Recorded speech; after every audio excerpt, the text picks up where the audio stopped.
Hello everyone! It is time for another video of Baldur's Gate 3 Early Access. Today we're going to make the strongest possible wizard from level 1. First the disclaimer, I think you should play with what you find the coolest. That's what I would do. So if you want to be a wizard of any race, just go ahead and have fun. D&D is for everyone, as Trent Monk would say.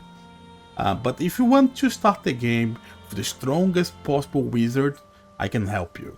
I'm Mercurio and I've been dungeon mastering for over 25 years and, well, game designing for a little bit less than that. So let's do it. First, you have to understand what is a wizard, you know? Well, it's like spellcaster. That's what we would say the most fragile, the most classic spellcaster of the game. The best spellcaster of the game? Maybe, but that's for debate. But what we get as a wizard, you get spells. So we have cantrips, and we start with spells of first level. We also have to prepare our spells. I will get to that. Our saving throws are intelligence and wisdoms. So saving throws are whenever you're affected by something, say they try to dominate you or something like that. You're going to do a saving throw. Against domination is usually wisdom. So you throw the d20, add your wisdom modifier and add your proficiency. Having saving throw, having proficiency saving throw gives you the proficiency on it. Proficiency starts on +2 and will get better with levels, finishing on +6 by the end of the game. Alright, so we also get dagger proficiency, quarterstaff and light crossbow. These are some weapons that you use, but to be very fair, your wizard will rarely be using weapons. There is only one instance when it's worth more to use a weapon instead of like casting a cantrip like Firebolt. And that's if you are an elf with longbow proficiency and lots of dexterity. What do you want to be a wizard? You say here intelligence as a star, so that's our main stat.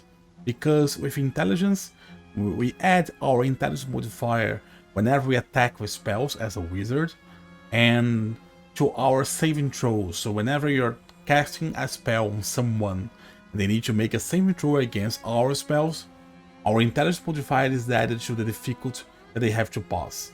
For example, level 1. If our wizard here with 16th intelligence were to cast a spell on someone, the DC difficult class against that spell would be I start with 8, plus your proficiency modifier, level 1 is 2, plus our intelligence modifier. For level 1, the DC would be 13. So that's actually pretty good. If you think about a fighter, well, if you're throwing a mind spell on a fighter, they usually don't have any wisdom, they don't have wisdom modifier, so likely they will fail. So you understand the gist of it. But now, how do we get spells? So wizard, basically you have to choose, when you start the game, first you have to choose your cantrips. So you start the game, you have to choose 3 cantrips from this list of cantrips. You're going to get more cantrips with levels, not a lot more, but some more. And then you have to choose 6 spells from this list of spells here. Wizards, they have the bigger list of spells, and they have something called spellbook. They can actually find scrolls throughout the game and buy scrolls and add these spells to their spellbook, so then they can cast it. But they can't cast anything. How does that work? Let's say we choose these first 6 here as our starting spells. It's done. And you can see there are prepared spells here. That's because every time a wizard has to prepare some spells to use. One thing to bear in mind about prepared spells is that on D&D, you would only be able to change your prepared spells when you take a long rest. But as it is right now, Baldur's Gate 3 Early Access on the patch we are right now, you can actually just press tab, go to your spell list and change however you want. So that means if you're not in combat, because you can't do that in combat, if you're not in combat effectively, the wizard has access to all the spells in the game. That makes so that having jump, having Misty Step on level 2, having Long Strider, having a Featherfall, and any other spell you may think is great. And if you see a battle that's ahead, you can actually just press tab and prepare the best spells based on what you're seeing the enemies are. So that's pretty busted, and I hope they change that. Let's talk about race first, and then we'll do a session of spells, the second part of the video, because that would be longer, right? Let's talk about race. The best race for a wizard would be any race that can increase your intelligence modifier. That's because whenever you spend your ability points, you see, I'm going to remove here, I'm going to try and increase my charisma. I can't go beyond 15th charisma even though I have ability points remaining.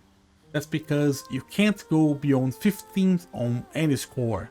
You can only go beyond 15th if you have any racial modifier that gives you that score. And we really want to start with the best intelligence we can have. So that would be a 16th or a 17th if we're having a race that starts with +2 to intelligence. But bear in mind, these bonus, they go in increments of 2. What do I mean? I'm going to show you guys. Look here, look at strength. So 10 strength, it's a +0 bonus. 11 strength is also +0 bonus. But then 12 +1. And what about 13th? Remember, increment of 2, so 13th, also +1. 14th +2. So that's why, whenever you get to that range of 15th, you have a +2, but if you go beyond 16th, that's a +3. So that means the 17th will also be a +3. So yeah, theoretically, to have a 16th or 17th is the same. Of course, later in the game, you're going to get a chance to increase your attributes, and then maybe you can you get 2 at level 4, you get a choice. Either you pick a feat, or you spend 2 points to increase any attributes you want. You could spend 2 points to increase your intelligence by 2, or maybe intelligence by 1 and constitution by 1, does not matter. So then that's what matters if you have an odd score or an even score. But to be really fair, any race that gives us 16th of intelligence would be great. So what races are these? Well, humans can do that. They get +1 to all scores, and also they have to bear in mind wizards can't wear any armor. Yeah, we only wear these robes here, they don't protect us. So that means our armor class suck. That means people will easily hurt us. They will hit and hurt us. So what do we do in this case? Well, there is a spell that wizard can get that will increase your armor. How is the calculation for armor class? Everyone starts with 10 armor class, and then you add or remove armor class based on your dexterity. So with 11 dexterity, it's +0, right? If I was to have a 9 dexterity, then I would have 10 minus 1. So my armor class would be 9. But then if I have a 14th dexterity, that's 10 plus 2. So 12 armor class. That's still very low. But there is a spell called Mage Armor that wizards have, that you change your base armor class from 10 to 13th. Then you add your dexterity on top of it. So with this Mage Armor here, this wizard right here, with 14th dexterity would have 13th armor class plus 2 from dexterity. That's a 15th. That's alright. That's alright. I mean, that's not good. That will be probably the lowest on your party and people want to focus you, but that's alright. So it is nice to have a race that gives us dexterity, to have more armor class, and also you want to have a race that gives us constitution, because being a wizard, we have the lowest hit points of all classes. We throw a d6 every level. So first level we start with maximum hit points, that would be a 6. You can see that's 5 here. That's because these wizards in particular have a 9 constitution, so that's a -1. So we actually want to have constitution, so we can endure more, because constitution gives us more hit points every time we level.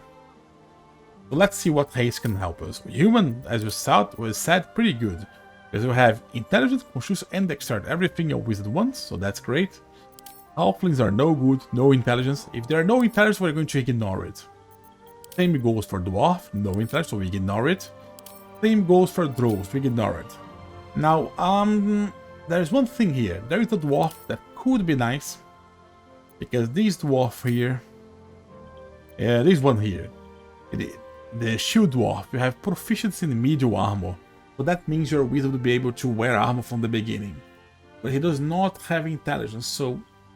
If you want to go that route, Githyank would be the best. Githyank also have proficiency in medium armor and gives you +1 intelligence, so I would say Githyank has a great potential here, because that's the race that could give you the biggest armor class. Medium armor, there is one medium armor in particular that gives you a 15 base armor class and accepts up to +2 bonus from your dexterity. So with a Githyank with 14th dexterity, you could have 17th armor class, and that's alright, that's pretty good. That's the same armor class as the best rogues, you know, as the best rangers, no heavy armor rangers. So that's a very good armor class, pretty acceptable. Well, we might just, and he also gained some bullshit here, like great sword, long sword, short sword. Fuck that, right? Fuck that. We might get a bit, we might make the Githyank for our playthrough, just because Wizard would be the best class for it. But if you ask me, I think the elf, the high elf, is the best wizard. Why do I say that? Well, because with the high elf, you get your king's sense, so that's a proficiency in perception. Any proficiency in skills are good. You get +2 to dexterity, so that makes so you can start with 16th dexterity. Even more, but 16 is enough. Then you can have lots of armor class with major armor. You can use some weapons, and that's usually not relevant, but you can use a longbow, and that is relevant. Why I say that? Because a longbow does 1d8 damage and adds your dexterity modifier to hit and to the damage. If we start this high elf here, let's get this high elf here, and let's get his ability points here, so you guys understand. So if we do that, 16 dexterity and 16 intelligence, they are both +3 to hit, so if we will shoot a cantrip firebolt or shoot the longbow, they both will have the same bonus to hit our targets. The firebolt will deal 1d10 fire damage. That's on average 6.5 damage, fire damage. The longbow, because cantrips you don't add your ability score to the damage, but with weapons you do. So longbow would deal 1d8 +3 from our dexterity. That's on average 8.5 damage, so that means the longbow will actually hit harder than a firebolt. So actually a wizard level 1 to 4 is better shooting with the longbow, an elf wizard, than shooting firebolts. So yeah, that's pretty good, and I like that, you know, I like that, and I certainly did that with some wizards of mine, and I will ever do that whenever I'm a high elf. And as a high elf, you get to choose another cantrip, and cantrips are always nice. And they are intelligent as your spellcast ability, so that is your spellcast ability as a wizard, so that's perfect. I really like it. I think the high elf is the best race for wizards. Get your dexterity high, start using the longbow. You can cast mage armor on yourself if you want to be more protected. Then you're going to have a 16th armor class, and you're fine. You have king senses, you know. You have your Fey ancestry. You're fine. A wood elf wouldn't be good, no intelligence, and same goes for the drow here, no intelligence. Now the half elf could be okay. The high half elf has a cantrip, and you can actually choose to increase your dexterity and your intelligence. Then you have your charisma, but you're kind of swapping proficiency in stealth for +2 charisma. Is that better? I don't think so, unless you want to go social and have a high charisma also. But I wouldn't be able to do that, because I think you have to have a high constitution. So there is not enough points for a high charisma. But well, if you want to go that route, you can do that with the high half elf. The best one, high elf to me. Then would be humans, because then you can have Dexterity, Constitution, and Intelligence, so the human can actually start with 16th, 16th, 16th. Like that. That's pretty amazing, guys. Alright? So you have more armor class, the same as the high health, have the same intelligence as everyone, and have more hit points. So that's good. Maybe that's more valuable than starting with the bow and having stealth as proficiency. And another cantrip. Maybe it is. I don't know. So it's debatable. But still, I will do the high health because I also think high health is everything like a wizard would be, right? So that's my main races, guys. High health or the human. They're the best ones. Tied with Githyanki, and then half-elf the second one, kind of. I don't like the Tiefling. Yes, you get intelligence, but no dexterity, no constitution. No one does. So yeah, you kind of have a cantrip, but you can choose. It's always the same cantrip, you know, you can't change it. You do have Dark Vision, as the elves that. The humans do not get that. And you have Fire Resistance, that's a very good resistance, but still, I'd rather have more dexterity or more constitution or both. But they're not bad, you could go with that. But what about the Githyanki? Well, you won't have the best armor class because if you're going for a Githyanki, you're not going to get mage armor as your first level spell. So you're going to be dependent on the drops you find. But you're going to have the best armor class on the medium to late game, for sure. You're going to even be able to wear magical armor, magical armor, which humans, high elves, half elves, they can't wear armor, so they're not wearing magical armor. So they might find magical robes, yes, but debatable. Let's see. I think they're fine, right? And that's what I'm going to be building because otherwise, that's their best race. Actually, that's the best class they can have. They're actually not very bright. The Githyanki guys. We do have proficiency in great sword, so that's cheeky. I'm like, yeah, I'm a wizard and I have great sword proficiency. I imagine you could build a strong rogue with it. I should try it later, a strength-based rogue that sneak attack with a great sword. That would be fun. That would be fun for sure. But yeah, so we're going to build up Githyanki when you do the let's play with it, just so we can showcase another race. But I gave you guys my best choice of races. So now let's go to the spells. Now that will take a while, guys. So I taught you guys how to attack, add your proficiency modifier, add your intelligence modifier, throw a d20, and that's your number that you got on the attack roll. Then you have to match or surpass the armor class from the enemy. So that will go for all attacking cantrips for you. Like for example, Firebolt. You attack, deal 1d10 fire damage. That's a very good cantrip. That's probably the best camp you can get for all fans.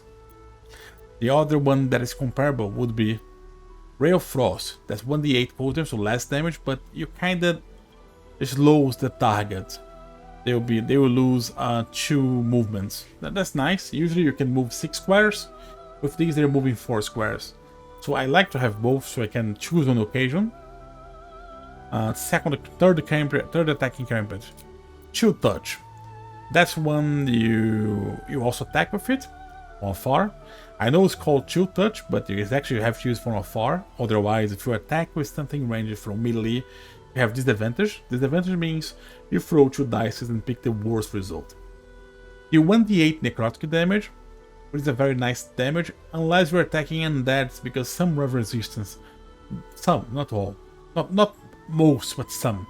But if you do attack undead for these, if these can't be here, they will have disadvantage on attack rolls, so provide your hit.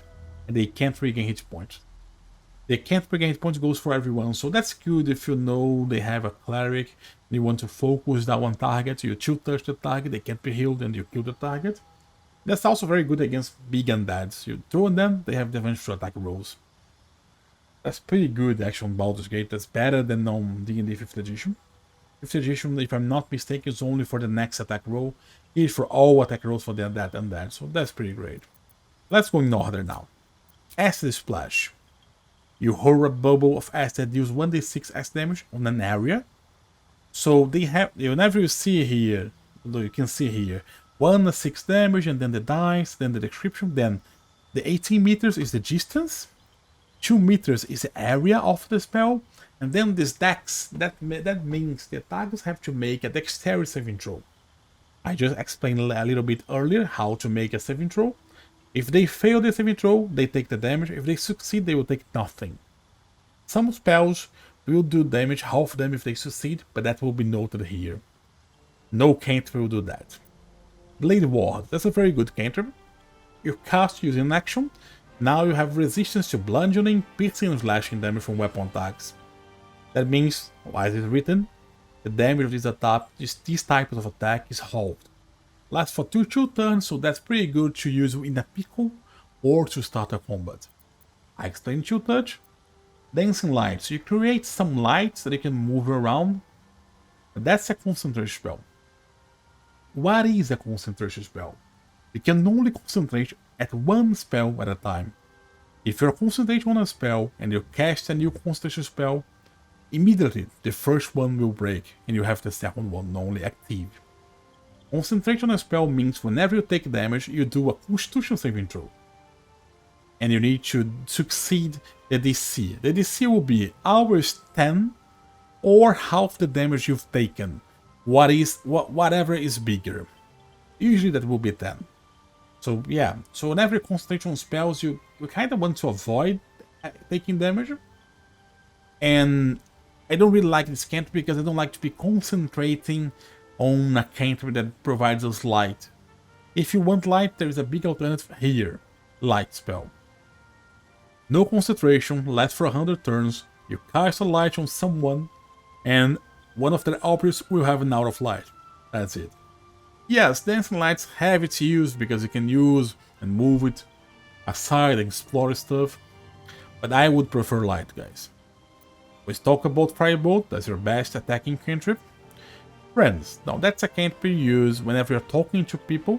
You can choose to use cantrips, and you're going to have advantage on charisma checks against it. The problem is this, once the spell ends, the creature knows was charmed, might accuse you. I don't like to use cantrips like that, but well, I can say that could be very good in several situations. Mage Hand. Create a spectral hand that can manipulate and interact with objects. Literally that, you create, like, it's concentration. I know I don't like cantrips that concentrate, but that's pretty different. You can open doors with it, you can try and push things, I think you can put on fires like candles or light off or light on. That's a nice cantrip to have. And a Gift Yank, that's something fine. Does not say on the Gift Yank, but I'm pretty certain they gain a Mage Hand on level 2 or 3. I think it lacks some information from Larian here, but you're going to be seeing that. Mind Illusion. We create an illusory mage that distracts nearby creatures, compelling them to investigate. You can remain hidden while casting the spell. That's a nice spell that you can use to... When everyone is hidden, you know, you hide everyone, then you cast some illusions, then you can make so your targets will gather together on an area. And even in combat, sometimes the targets will attack these instead of like chasing your party members, so that can be good. That's not my favorite one, but that can be good. Poison Spray. You can see that's it's more damage than Firebolt, yes. But look at the range. It is a range spell, but it's a Constitution saving throw. So they make a Constitution saving throw, but the range is so small. You know, 2 squares, 3 meters. They fail, they take 1d12 poison damage. I don't like poison damage, guys. Lots of plants, lots of undead, lots of creatures, they have resistance against poison damage, so they take half damage. Even here on Baldur's Gate on the races, we have halflings that have resistance and dwarves that have resistance, so yeah, I don't think it's good. I wouldn't take poison spray, but yes, in some situations it could be the most damaging stuff you do. Ray of Frost. So you do 1d8 cold damage and you reduce the speed. We talked about that, that's very good. And Shocking Grasp. That's a melee spell. And that's 1d8 lightning damage.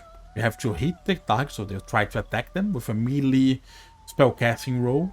Melee attack roll. Melee spellcast attack roll. But the same stuff as attacking from your cantrip from afar, but you're attacking from melee, but you actually add your intelligence as a wizard. But now there's a very nice thing here. You have advantage when using spell on creatures wearing metal armor. That's pretty amazing, so that will make so you're going to hit most of the times when you're attacking someone with heavy armor. Not heavy armor, with metal armor.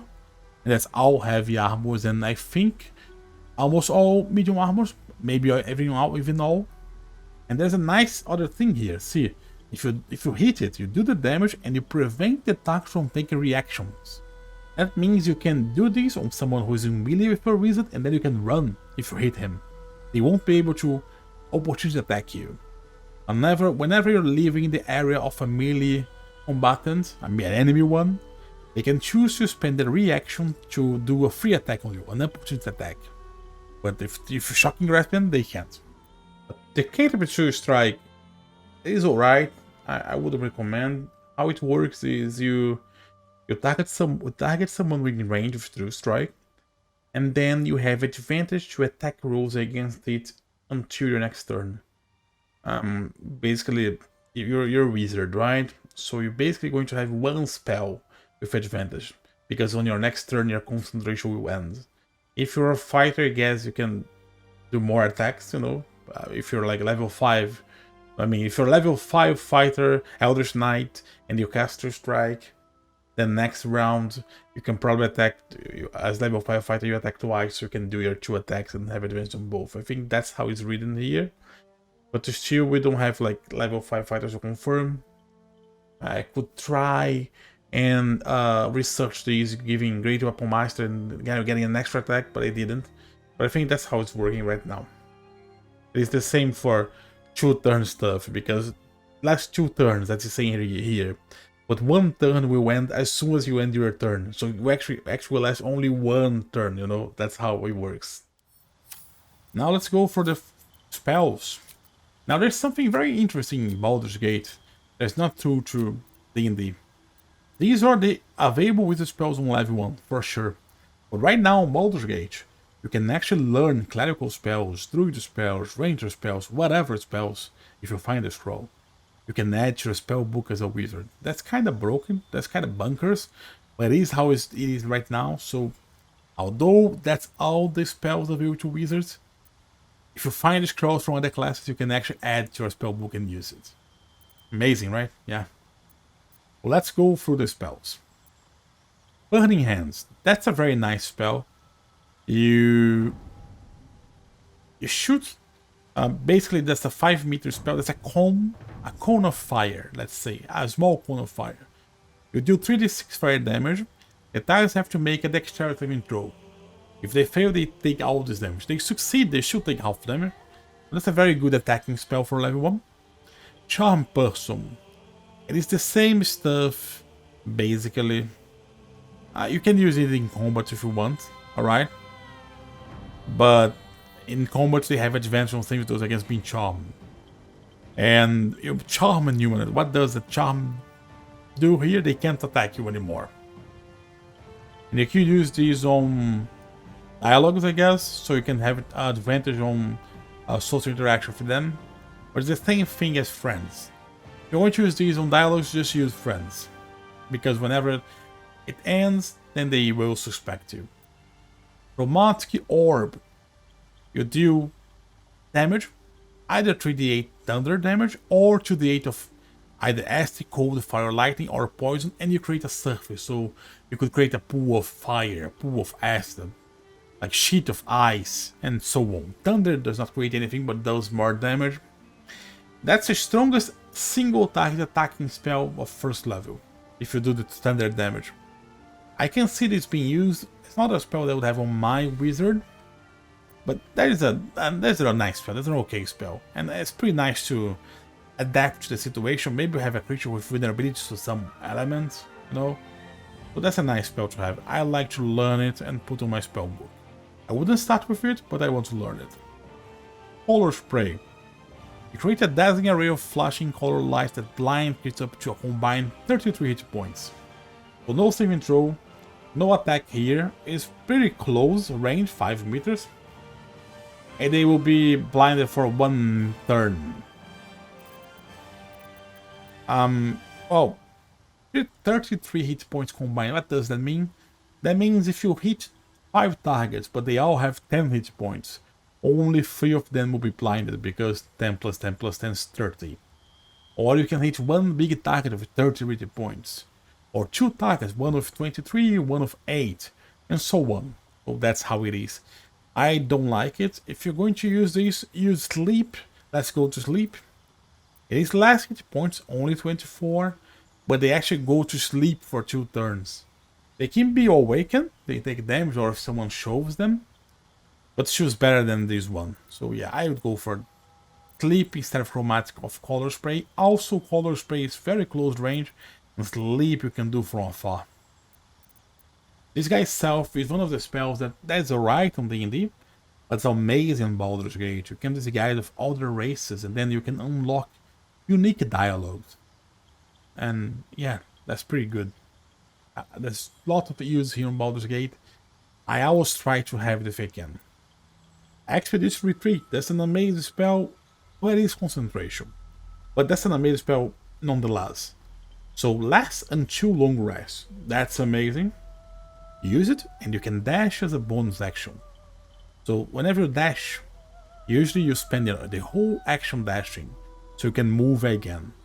Here you can use your bonus action dash. That means your wizard can be moving, flinging firebolts and running. That's pretty good. And since it lasts until long rest, I really like this spell here, okay? Really good. I'm not going to be using all the time, but on my solo runs, I'll be sure to exploit this. False Life, I don't like it here. You throw on someone, they have 7 temporary hit points. Last until longer rest. Yeah, very bad. Ignore False Life. I also don't like False Life from D&D. I don't like False Life as an invocation to Warlock, because then they can cast False Life all the time. So that means they will start all battles with 7 temporary hit points. What is a temporary hit point? That's kind of like a shield hit point. So say you have 30 health and you cast False Life. Now you have 30 health plus 7 temporary hit points, and whenever you take damage, the damage will be taken out of the temporary hit points first. Still, I don't think that's worth a lot. Featherfall, very good spell. Bonus action, you use, and your allies can descend with grace. You can take immunity falling damage. So you could use to juke attackers that's chasing you on a higher place. You can use to go to Underdark, for example. And there are numerous uses of this one. I like Featherfall. I think it's always useful to have someone on the group to have it. Find Familiar. I don't particularly like it, but I know some people love it. Basically, you can choose an animal to have with you, and the animal can do nice stuff. Yeah. Maybe I will show I will have a guide for this spell later. Tell me in the comments, do you want me to show all the animals on Find Familiar and all improved Find Familiars from Warlocks that choose the Pack of the Chains? If you want to, just leave a comment. Fog Cloud. So create a cloud that heavily obscure and blind creatures within. So one zone, people will be blind inside and they can't make range attack throughout the fog. I think this spell is extremely useful. You can kind of like set up a barrier. You can start a fight with some enemies that are in melee, some melee and some ranges. And then you can set up a wall of a fog, like a barrier, so they won't be able to shoot through it. Or you can straight blind, like your guy is fighting a very dangerous, scary monster. You can straight blind them there, you know, and run from them.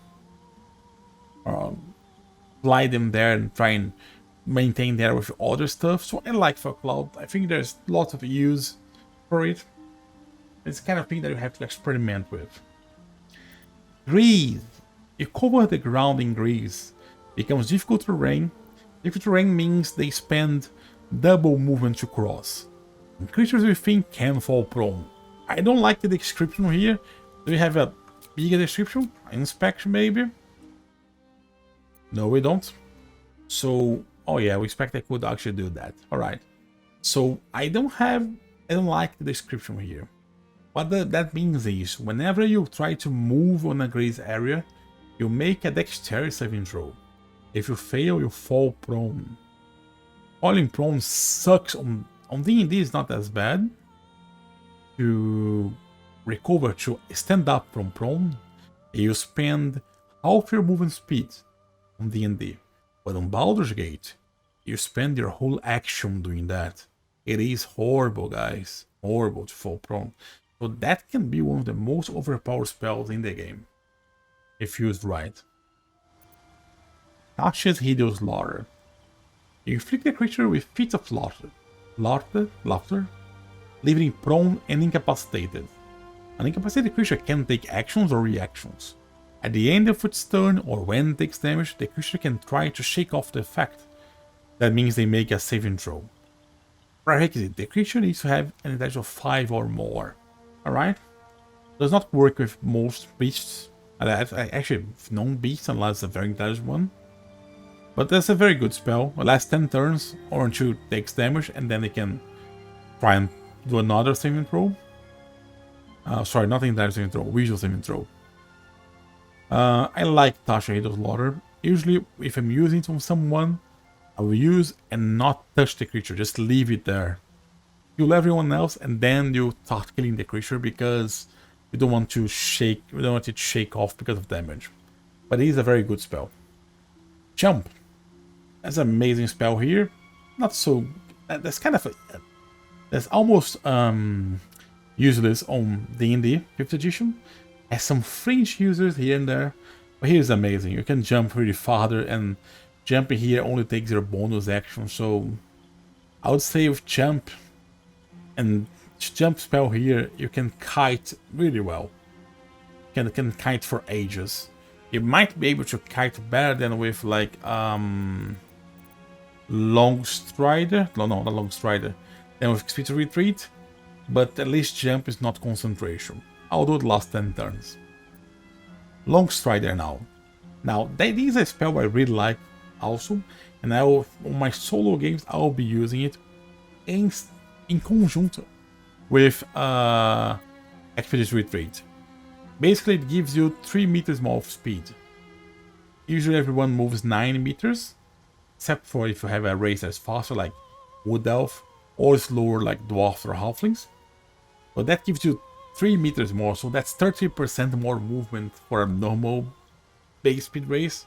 That's great. The less than 2 long rests, that's fucking great. Mage Armor, we have talked about that. Less than 2 long rest, no concentration. I think that spell is almost a no-brainer if you're not playing a Githyank or Dwarf and wearing medium armor. I would have that spell with my other wizards and I would just cast on me, because these 3 more armor class can save your ass. Magic Missile. Magic Missile? Magic Missile?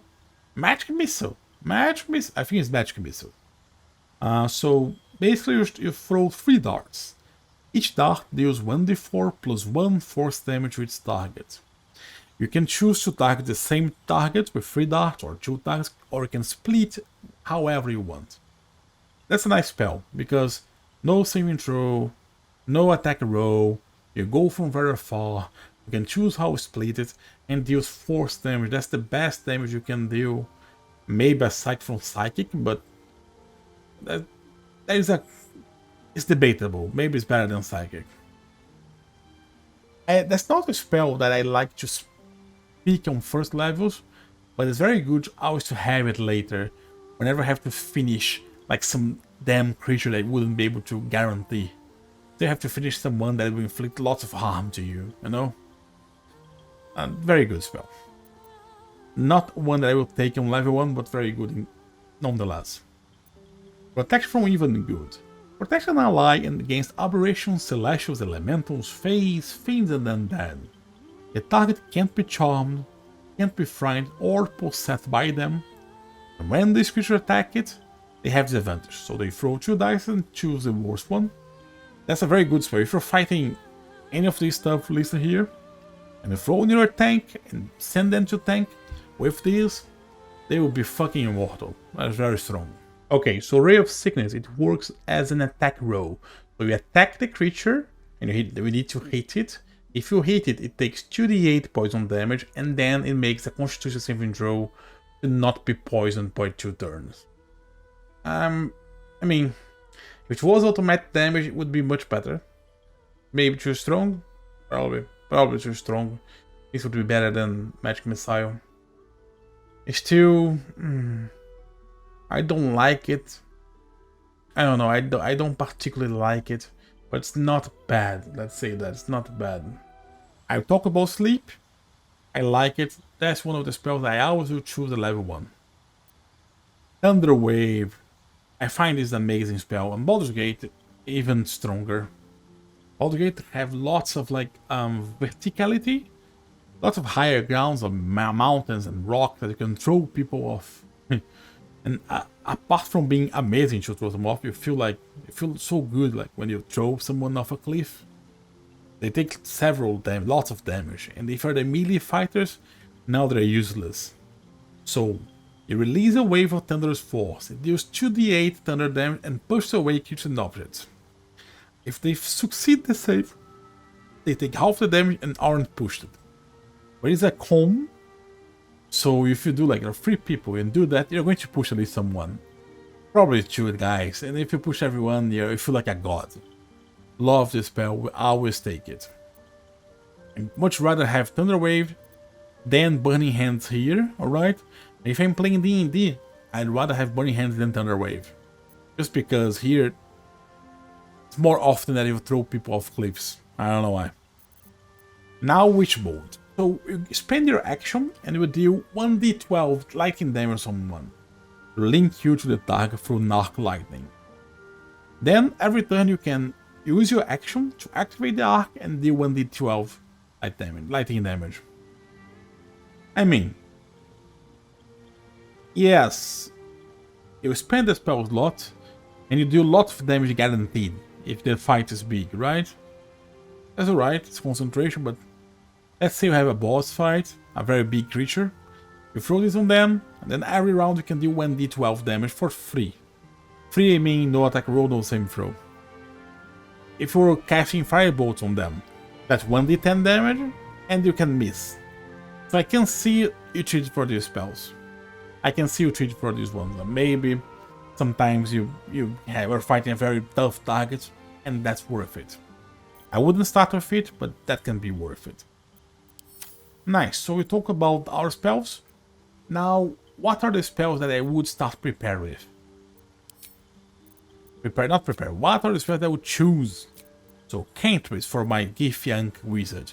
I would choose Firebolt's a no-brainer, guys. Best attacking cantrip ever.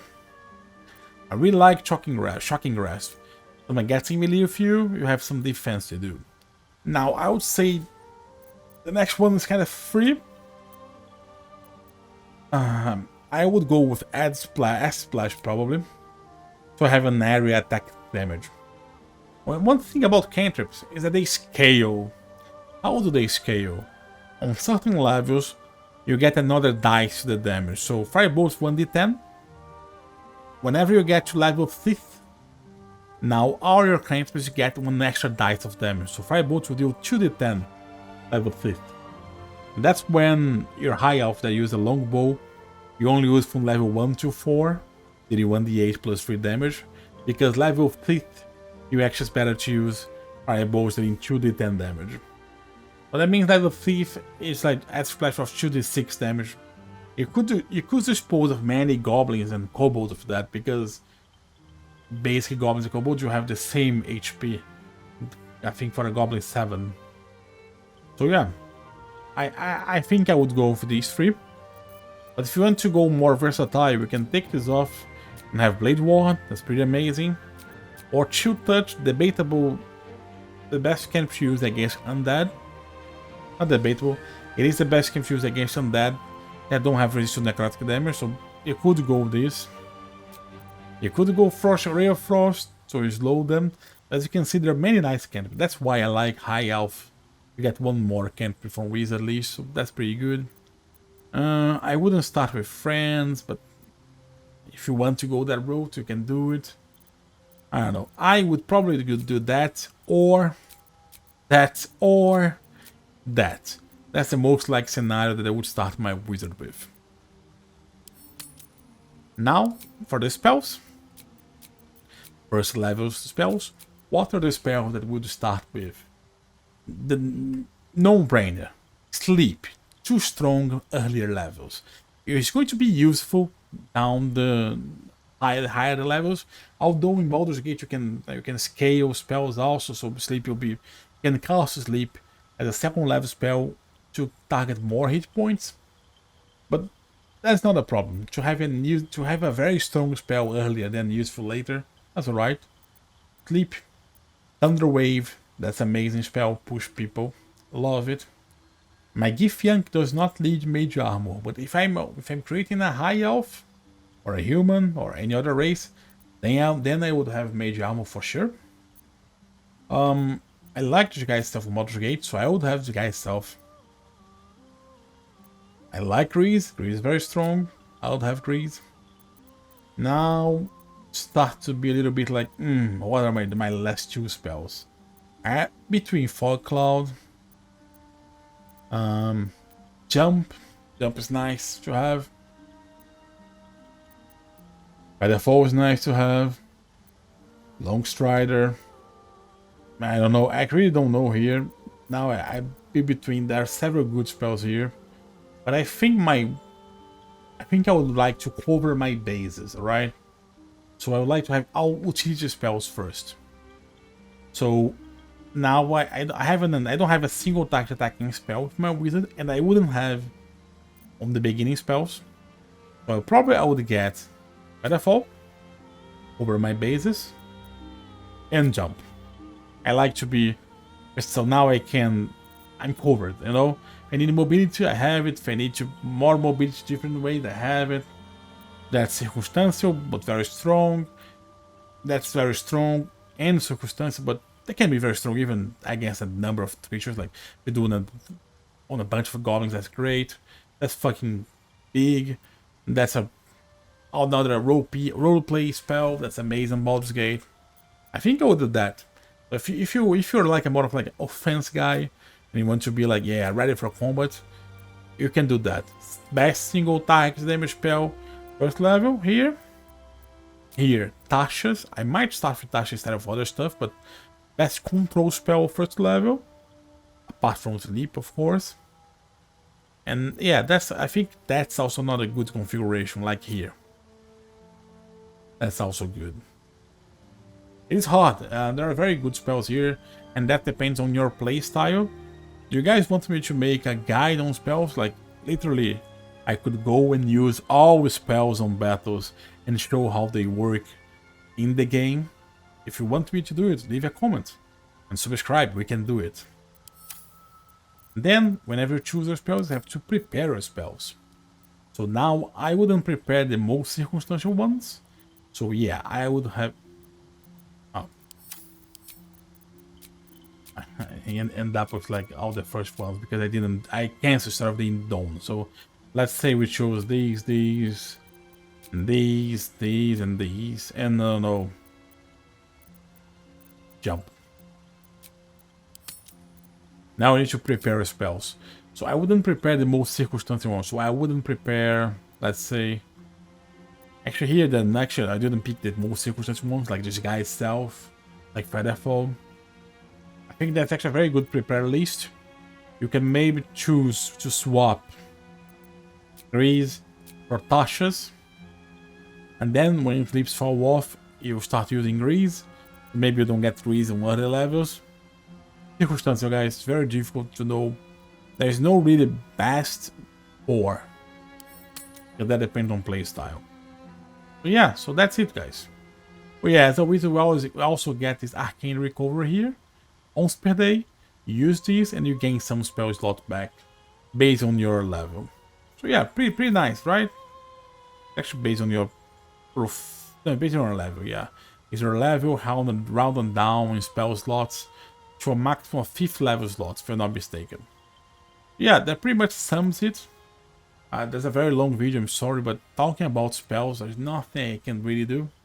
Thank you guys for watching it. I hope you enjoyed it and you want more of this. Leave a comment and don't miss the wizard in action. We're going to take this handsome gift young here and go and rock some worlds, right? So that's it, guys.